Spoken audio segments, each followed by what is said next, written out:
Hey guys, welcome back to TechMan. Today, let me show you how to use Robinhood outside the US. In today's video, I'm going to show you how you can use Robinhood outside the US. If you're trying to search for the Robinhood app in the Play Store while abroad, you might see it's unavailable or may not find it at all. The solution is to use VPN. I recommend to use NordVPN.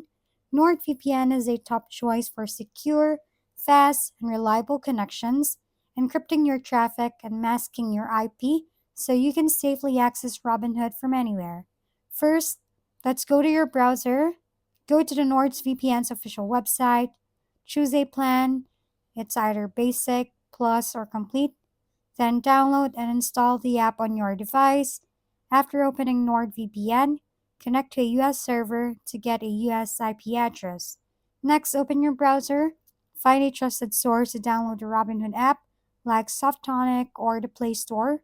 Install it. Sign in. With NordVPN active, you can now safely use Robinhood outside the US without any issues. If we've been helpful, kindly give us a thumbs up and don't forget to hit the subscribe and bell button for more contents. For any questions and suggestions, comment down below.